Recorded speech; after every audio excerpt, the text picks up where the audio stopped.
populations qui sont déjà pauvres vont s'appauvrir davantage.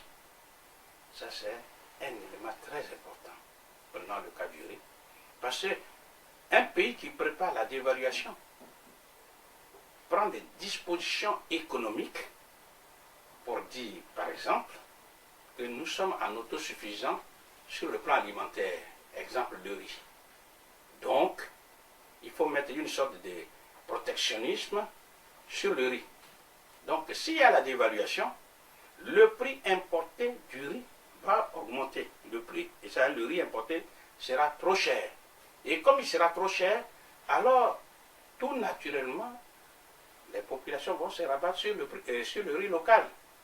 Mais cela suppose que le riz local suffit, ce qui n'est pas le cas. Et même chose pour les médicaments. Et tout ce que j'appelle les produits de première nécessité, qui sont importés. Donc il n'y a pas une modification des structures de l'économie. Donc si la dévaluation a lieu demain ou bien d'ici janvier, ce sont les populations pauvres qui seront encore plus pauvres et qui vont mourir. Ça, c'est la première conséquence. Deuxième conséquence, il y a ce qu'on appelle l'effet quantité ou bien l'effet volume. Les uns et les autres disent qu'il y aura une compétitivité externe, c'est-à-dire que les produits exportés par les Africains vont coûter moins cher et par conséquent, ils vont vendre beaucoup. Ce qui n'est pas, en théorie c'est vrai, mais ce n'est pas tellement exact. Pourquoi? Parce que la demande des produits exportés par les Africains, cette demande est exprimée par les consommateurs, prenons par exemple français ou européens. Pour que leur demande soit forte, ce n'est pas tellement par rapport au prix qui est devenu faible, non. C'est par rapport à leur économie ici. Donc s'il y a une reprise économique poussée, assez dynamique en Occident, alors les Occidentaux peuvent demander plus de matières premières. Ça, et pourquoi? Parce que le prix, que ce soit du cacao, du café, etc., ce n'est pas fixé par rapport au franc CFA. C'est fixé sur les places boursières, par rapport au dollar, etc. Donc la dévaluation du franc CFA n'a pas d'effet immédiat sur le prix des matières premières exportées par les Africains. Donc espérer que ces prix-là seront moins chers et que ça va relancer tout sur l'économie, ce n'est pas vrai, il faut du temps. Ça c'est, ce qui veut dire la balance commerciale qui s'est creusée avec l'importation et qui serait recouverte par un volume important des recettes d'exportation, ce déficit de la balance commerciale peut s'approfondir. Ce qui veut dire que là encore il faut faire beaucoup attention. Troisième conséquence, c'est que avec le temps, car ceux qui font la dévaluation, ce ne sont pas les pays africains qui prennent la décision, ce sont les Européens, pour ne pas dire précisément la France, qui va prendre la décision. Donc il faut analyser de façon froide pour dire que pour les pays européens qui utilisent l'euro, lequel euro permet disons, le franc CFA est arrimé à l'euro, alors qu'est-ce qui va se passer? C'est que pour les Européens qui sont en train de construire les différents pays, et surtout les pays pauvres de l'Europe, eh bien, la dévaluation va constituer ce qu'on appelle une pompe aspirante des matières premières. Je m'explique. Avant la dévaluation de 1994, lorsqu'on se présentait en Afrique avec un franc français, c'était l'équivalent de 50 francs CFA. Ça nous permettait d'acheter un seul ananas, des 50 francs. Après la dévaluation, on présente le même 1 franc, on nous donne 100 francs CFA. Ce qui nous permet d'acheter non plus un seul ananas, mais 2 ananas. L'autre ananas, on le prend gratuitement. Avec l'arrivée de l'euro, qui est une dévaluation déguisée, mais dont les Africains n'ont pas pris conscience, le même français vient avec non plus 1 franc, mais avec 1 euro. L'euro lui donne 655,957 francs CFA, que j'arrondis à 656 francs CFA.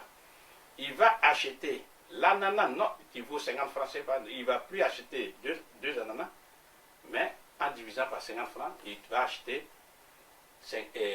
12 ananas. Si demain la dévaluation a lieu, et que pour le même euro, il a 1000 francs CFA, eh bien 1000 francs divisé par 50, il va avoir 20 ananas.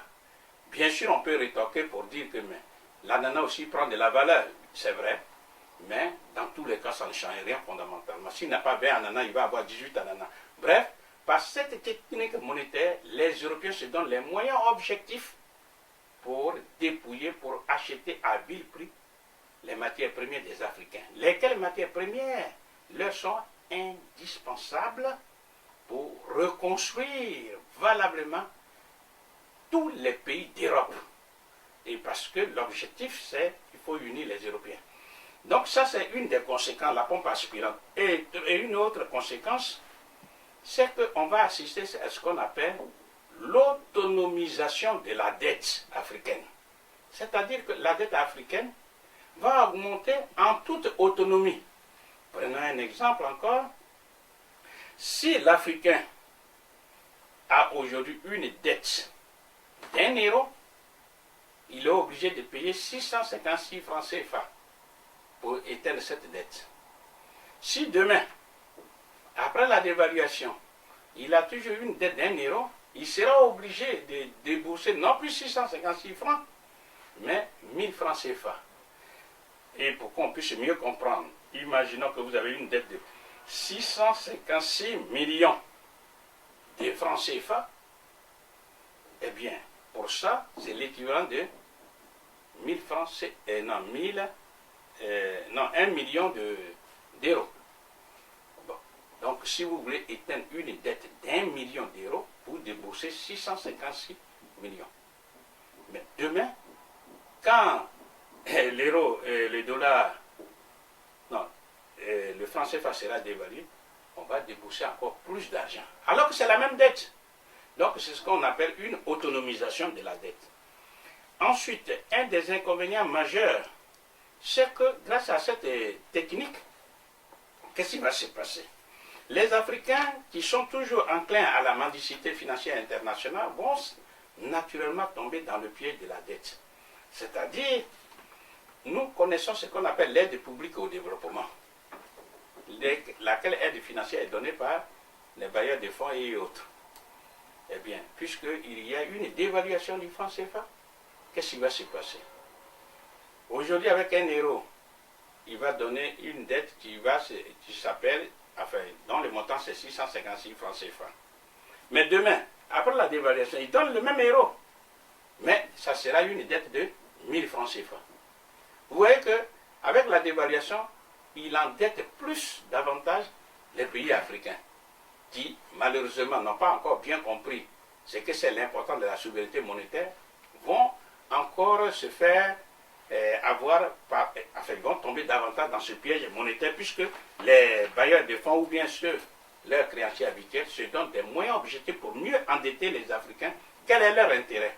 Parce que quand les Africains seront endettés, alors ils seront tout simplement puissants pour dicter des comportements aux Africains, afin que ces Africains remboursent leurs dettes. En un mot, des techniques élaborées pour pouvoir prendre les matières premières gratuitement. Et une des conséquences, c'est que la France ne fait pas la dévaluation par hasard. Grâce à la dévaluation, la France va faire ce qu'on appelle un désendettement sans douleur vis-à-vis des Africains. Prenons un exemple toujours. On va supposer qu'aujourd'hui, dans les comptes d'opération des Africains ouverts au trésor public, il y a des milliards de francs. Si on raisonne en termes de CFA, je vais supposer qu'il y a 656 millions de francs CFA.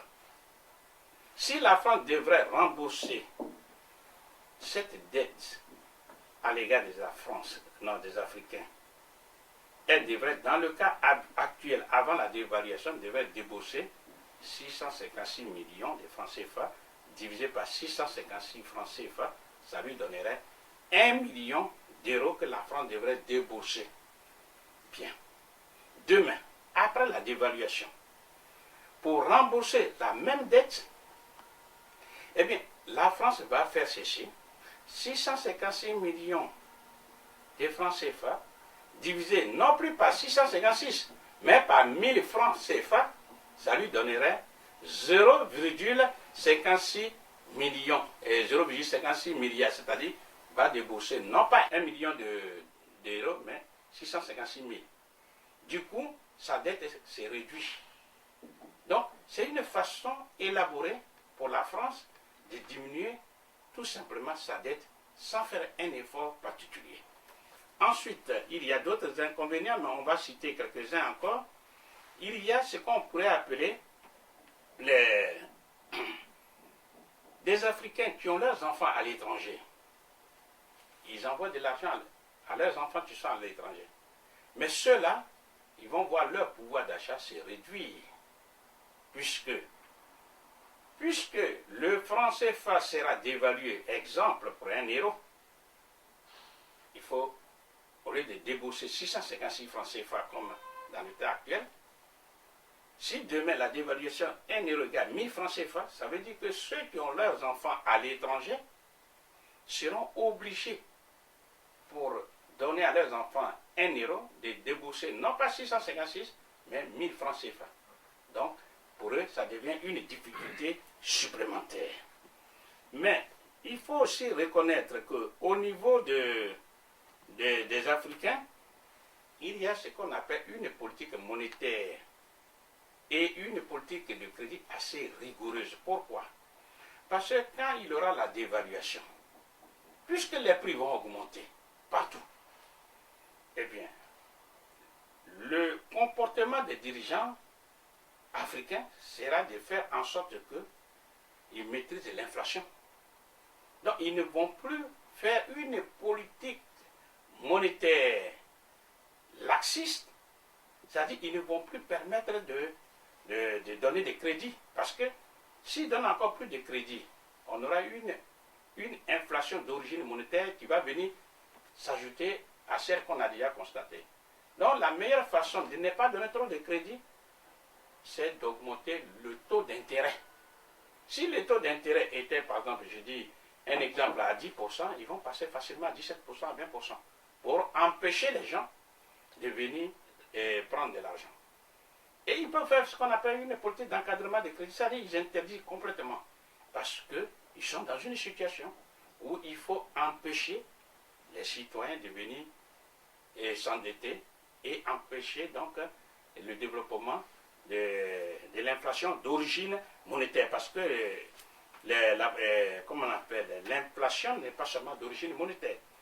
Une autre conséquence, c'est que ceux qui ont leur épargne, leurs petites économies, eh bien ceux-là, ils verront que le pouvoir d'achat de leurs économies va se réduire.